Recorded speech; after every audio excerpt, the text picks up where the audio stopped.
es el SCP número 021, se le clasifica como seguro. SCP-021 tiene la forma de un gran y elaborado tatuaje de un dragón serpenteante al estilo oriental, cubriendo aproximadamente 0,8 metros cuadrados de piel. Este tatuaje es totalmente animado dentro de los límites de la piel de su anfitrión y se comporta, en gran medida, como un animal normal lo haría, aunque solo en 2 dimensiones. Los movimientos del tatuaje causan un constante dolor en su anfitrión, comparables y similares en carácter a una simultánea creación y eliminación de un tatuaje a gran escala. El organismo tiende a pasar la mayor parte de su tiempo en y cerca del torso.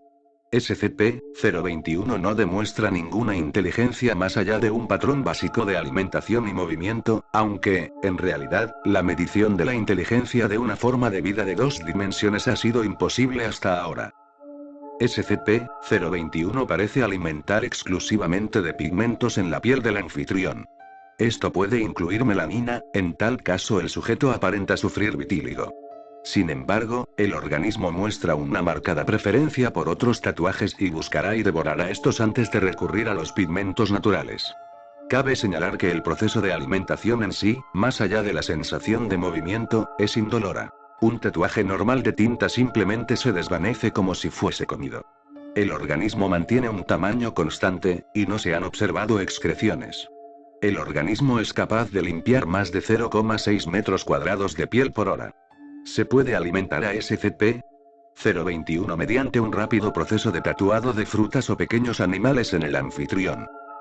El SCP-021 puede ser transferido entre anfitriones mediante varias formas de contacto físico, con diferentes tasas de éxito.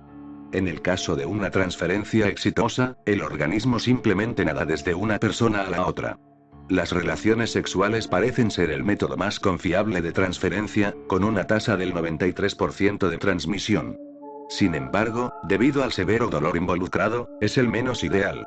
El contacto entre 2 heridas abiertas generalmente es preferible. La transferencia es más complicada en los sujetos fallecidos, aunque de manera injustificable. El organismo no sufre ningún efecto por la muerte de su anfitrión y continúa consumiendo los pigmentos. La transmisión entre especies es desconocida. Pruebas anteriores sugieren que es imposible o extremadamente rara. SCP-021 otorga algunos beneficios a su anfitrión. El tatuaje ha demostrado acelerar la liberación y recaptación de adrenalina y disminuir la acumulación de ácido láctico, proporcionando un aumento en la fuerza, la confianza y la tolerancia al dolor en situaciones de estrés y reduciendo las habituales secuelas de debilidad y fatiga. Además, el tatuaje parece tener algún efecto beneficioso sobre el sistema inmunológico del anfitrión. Los perfiles de agresión en anfitriones son generalmente más elevados que la media, aunque si esto es efecto directo del tatuaje o simplemente una reacción al dolor constante, aún está por verse. La relación simbiótica está generalmente limitada por el tiempo en que el anfitrión puede tolerar este tipo de dolor en su vida cotidiana. Esto ha culminado en el suicidio de una serie de sujetos. En raras ocasiones, los anfitriones también han sido víctimas de infecciones mortales de piel. El origen y la naturaleza del SCP-021 son un misterio. El seguimiento de su transmisión desde un huésped a otro es poco factible dentro de los límites de confidencialidad, y el organismo podría tener centenares de años, si no más. Sin embargo, el cautiverio del SCP-021 es uno de los más largos de la historia de la Fundación, cercano a los datos eliminados años, y ha sido muy educativo hasta la fecha. Las investigaciones actuales se enfocan, principalmente, en la observación de las características de vida en 2 dimensiones. SCP-021 es un endoparásito del cuerpo humano. Contenerlo, por lo tanto, no es más difícil que contener a un humano adulto. La mayoría de las celdas serán suficientes. El objeto se encuentra actualmente en la celda de detención 217, en el sujeto G, número 139.